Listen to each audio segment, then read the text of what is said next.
And I'm very happy to say that Scott Ritter joins us now, former US Marine officer, former esteemed weapons inspector, and the biggest viewed guest on the mother of all talk shows by a distance. Scott Ritter, welcome back. Can we start with that minor point? Did it come as a surprise to you that your Twitter account was reinstated? My Twitter account wasn't reinstated. I reinstated myself. The original Twitter account continues to be banned. I took advantage of Elon Musk's bold statement that the bird is free. And so to test that theory, I reinstated myself onto Twitter by creating an illegal account. It's in my name. I'm not hiding who I am. And then I tested Elon Musk by making the following statement. Bucha was a war crime. Ukraine did it. And within 12 hours, Twitter banned me. So I wasn't reinstated. I reinstated myself. I repeated the same type of tweet that got me banned in the first place, and proving that there is truth and wisdom to the old Who song, "Won't Get Fooled Again, Meet the New Boss." Same as the old boss. I'm banned. I'm on appeal, and I'm waiting to find out what Elon Musk is going to do about it.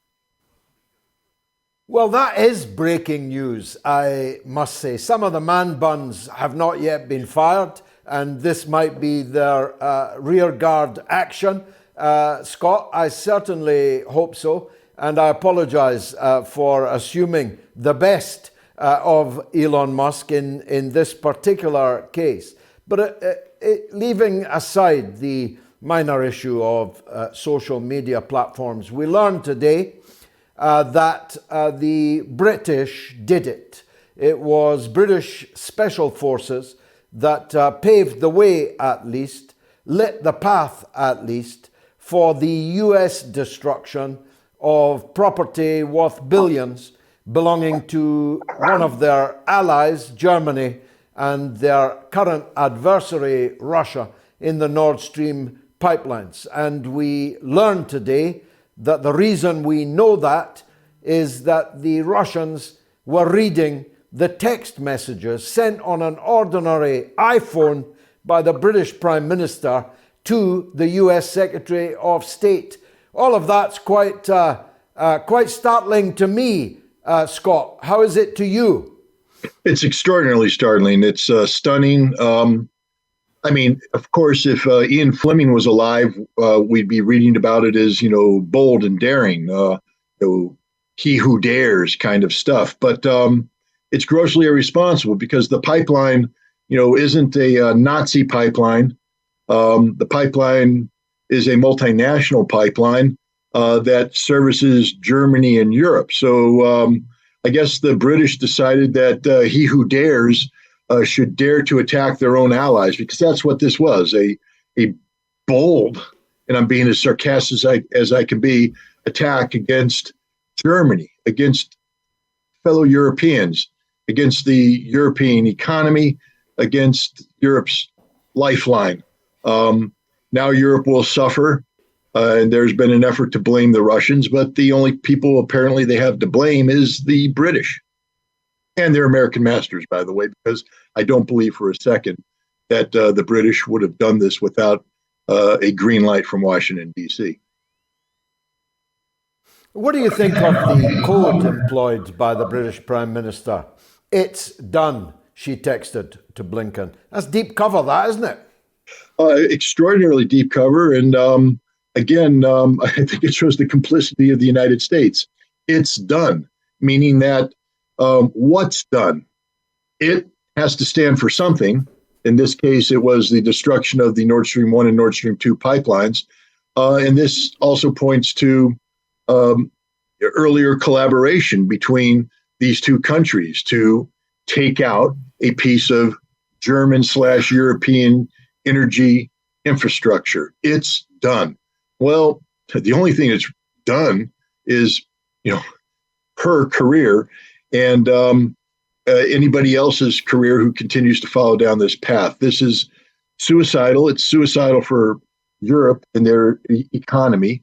But this is dangerous because there's news came out today that apparently the Russians have found evidence to show that the British were behind the Ukrainian abuse of the humanitarian outlet that had been created for the shipment of food, using that as a cover to carry out a drone attack against the Russian fleet in Sevastopol. How has Russia responded? They've shut down the humanitarian channel. They've closed it, saying that it's being abused by the Ukrainians and by their British masters. So it appears that England's doing everything but declaring war against Russia. And at some point in time, Britain has to understand that there will be a price to be paid by the British people.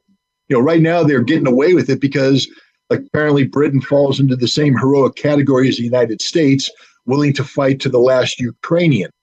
But if England wants to go ahead and put its thumbprint on everything, then England's going to pay a price. I don't know what that price is. I mean, I think the first price is you're going to get very hungry this winter because all of the food that was leaving Odessa was apparently headed to British, markets. But this is terrible. I mean, what does England think? This is going to be a free ride. You can attack a great nation like Russia and just get away with it. Hide behind Article 5 forever. Hide behind, America's skirts forever. You've been outed, England. You're a warmongering, pathetic little excuse of a nation, and you're going to pay a price. Well, it's only exactly 100 years ago that British forces were fighting in Russia to bring about a regime change there. I'm writing something at the moment about that. So watch this space. On the war more broadly, Scott, what's your take on the current battlefield situation now? And when does General Winter arrive on the battlefield? And what will be the impact of that?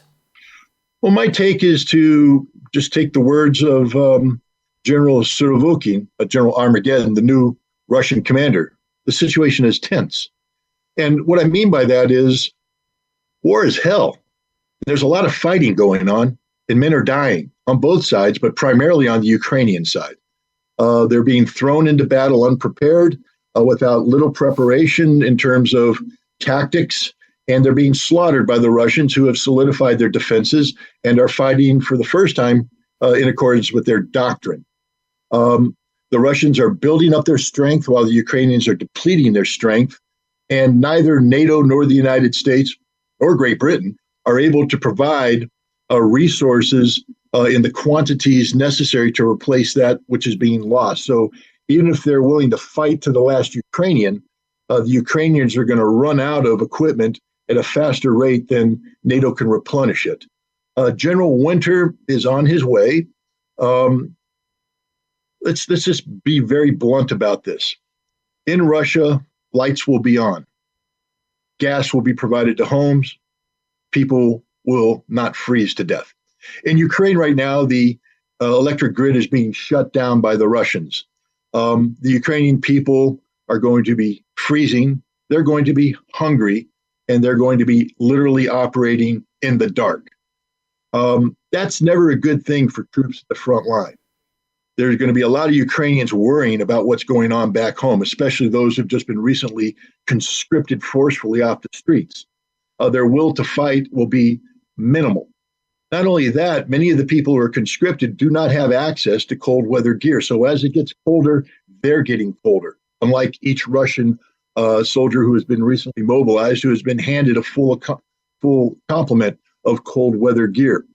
The Russians have the ability to rotate troops out of the front lines into the rear areas to get warm, to get well fed, to get rested before they rotate back in. Ukraine doesn't have that luxury. Their troops are going to the front line where they will stay until they either are dead, wounded, captured, or they retreat under pressure from the Russian soldiers.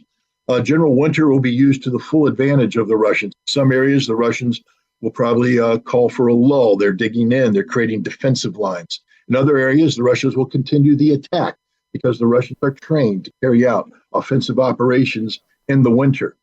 And eventually, General Winter will depart the area, and we will find Ukraine far weaker at the end of winter than they were going into the winter. We'll find the nation nearly evaporated in terms of a cohesive country that is capable of feeding itself, heating itself. It will be totally at the mercy of a Europe that itself is going to be going through difficult times. Ukraine is about to become the abandoned nation of the world. And when that happens, there'll be the lowest possible fruit to be plucked by the Russian military, which hasn't forgotten why they're there to begin with. Will the fighting continue at a high pitch, notwithstanding the winter weather? To what extent does heavy snow and very, very cold conditions alter the pace and character of events on the battlefield? Right now, the Ukrainians are involved in very intensive offensive operations. They will not be able to sustain this into the winter. They will be compelled to fall back into prepared defensive positions. What does the snow do? Right now, the Ukrainians in prepared defensive positions have the luxury of having foliage over their head that shields them from drones and reconnaissance photographs. When the leaves fall. And when that happens, they no longer have that cover.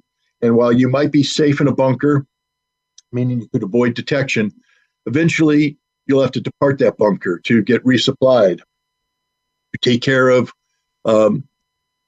Mother Nature, whatever. And when you do that, your footprints will be shown leaving the bunker and coming back into the bunker. And a Russian drone is going to see that, and they're going to drop a bomb on you. They're going to hit you with artillery shells.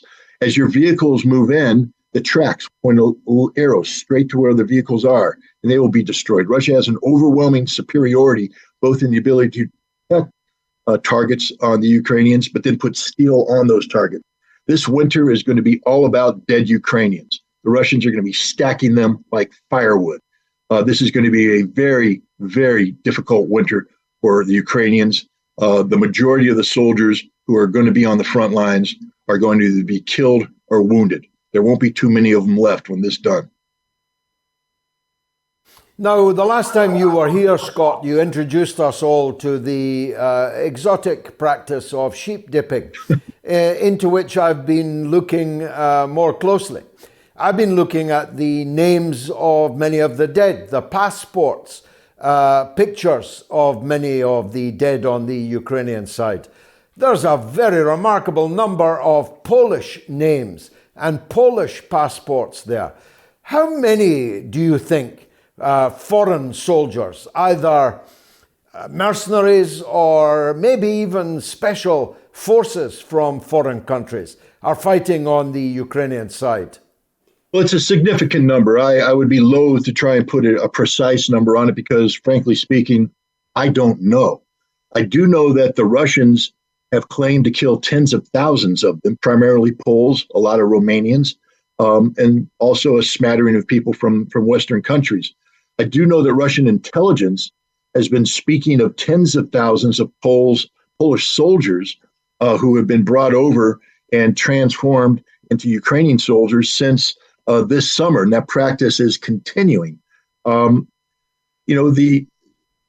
The Ukrainian army, there was an interview done with a Ukrainian Special Forces colonel, and his unit was NATO capable, trained alongside NATO prior to this conflict, was considered to be interoperable with his NATO counterparts. And he said, I've lost 80% of my men, 80%. And everybody they replaced them with have no training. These guys don't know what to do. So you call me special forces. There's nothing special about what my guys do right now. We can't do anything special. That's the entire Ukrainian army. They're recruiting people, mobilizing people, bringing them to the front lines, but they're not well trained. They're not elite by any sense of the word, and they lack motivation. This is the importance of the mercenaries, because these mercenaries are either sheep-dipped Polish troops, sheep-dipped Romanian troops, or they are not the airsoft, fake wannabes that came over early on, former guys who served as an admin clerk during the Afghan war who suddenly wanted to become a combat veteran and came to Ukraine only to die. The guys that are coming now are recruited as by these private military contractors who are looking for what they call executive protection experience. That's code word for the kind of bodyguard service that special forces provide. And these guys are leading the assault, and there's lots of them. We see video after video of people speaking English with various accents. But the other thing about them is, like the Ukrainians, they're dying in large numbers. They're not going to turn the tide of battle. I do think we're going to see more and more Polish troops come in as Poland prepares for what I believe to be a foolish gambit, and that is to seize Western Ukraine. It won't involve the Polish army pouring across the border because the Polish army's already in Ukraine. Entire battalions are coming over, sheep dip, and then joining the Ukrainian service. And those battalions can, be cleansed of whatever it is that transformed them from a wolf to a sheep and go back to being a wolf right there on Western Ukraine.